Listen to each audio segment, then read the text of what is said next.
Assalamualaikum. This is Tahir Afaki and you are watching my channel Tahir Afaki. हमारा आज का मौजू है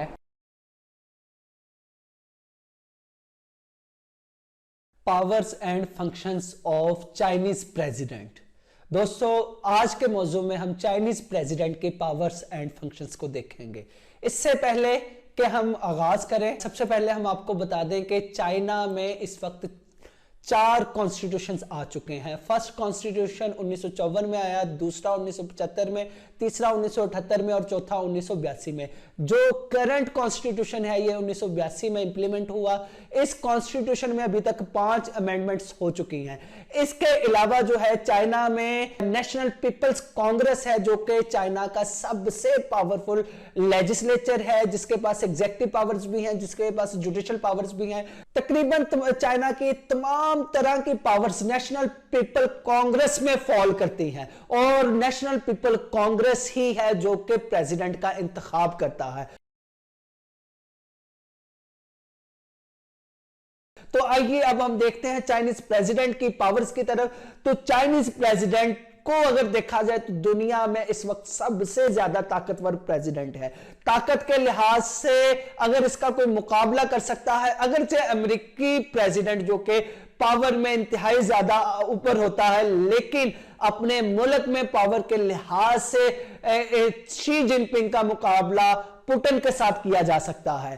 तो इस लिहाज से अगर हम कहें कि शी जिनपिंग जो है चाइना का सबसे ताकतवर लीडर है और दुनिया में भी one of the strongest leader, तो इसमें कोई मुजाहिका नहीं होगा। तो मौजूदा जो है चाइनीज प्रेसिडेंट शी जिनपिंग, जो कि प्रेसिडेंट भी है, इसके साथ साथ कम्युनिस्ट पार्टी ऑफ चाइना का सेक्रेटरी जनरल भी है और साथ साथ chairman of central military commission भी है। इस लिहाज से अगर देखें चाइना में ताकत के जितने भी मराकज हैं वो सारे के सारे चाइनीज प्रेसिडेंट की जात में फॉल करते हैं।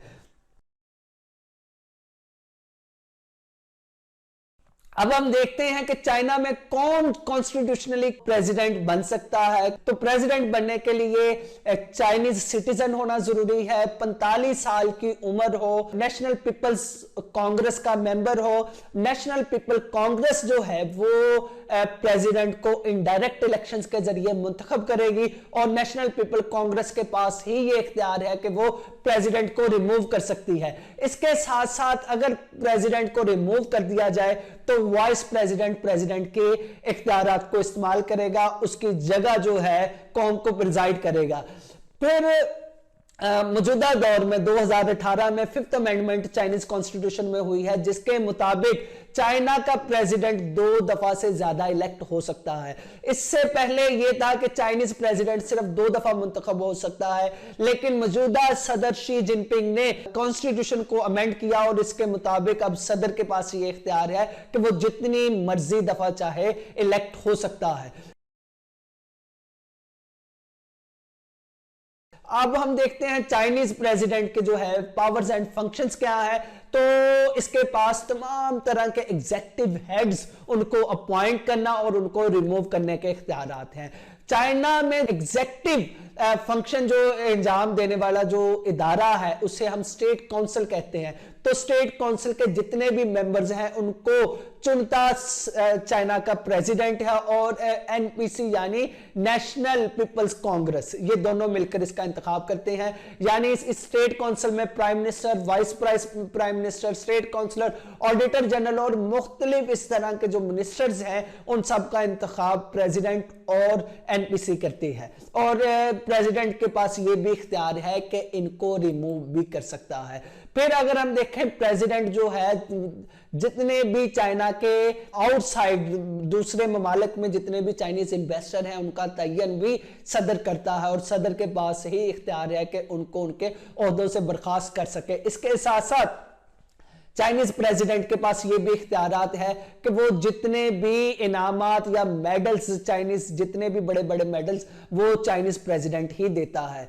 और इसके साथ साथ चाइना के प्रेसिडेंट में तमाम तरह की एग्जेक्टिव पावर्स मौजूद हैं, यानी जो भी कानून साजी नेशनल पीपल्स कांग्रेस करती है, स्टैंडिंग कमेटीज करती हैं, तो इन तमाम पावर्स को, इन तमाम लॉज को जो है एग्जीक्यूट करना सदर का काम है। सदर अपने स्टेट काउंसिल के जरिए यानी प्राइम मिनिस्टर और उनके मिनिस्टर्स के जरिए ये काम करवाता है। फिर सदर के पास ये भी इख्तियार है कि किसी भी अदालत ने अगर किसी मुजरम को सजा दी है तो सदर के पास इख्तियार है कि वो उस सजा को खत्म कर सकता है, उनको पार्डन ग्रांट कर सकता है। फिर सदर के पास ये भी इख्तियार है कि सदर वॉर डिक्लेयर कर सकता है और पीस भी का एस्टेब्लिश कर सकता है। सदर के पास ही ये इख्तियार है कि वो मुल्क में मार्शल लॉ भी लगा सकता है, किसी भी मुल्क के खिलाफ जंग का ऐलान कर सकता है और जंग को रोक सकता है। इसके साथ साथ सदर के पास ये इख्तियार भी है कि दूसरे ममालिक के साथ जितने भी एग्रीमेंट्स होंगे, जितनी भी ट्रीटीज होंगी, वो सदर ही करेगा।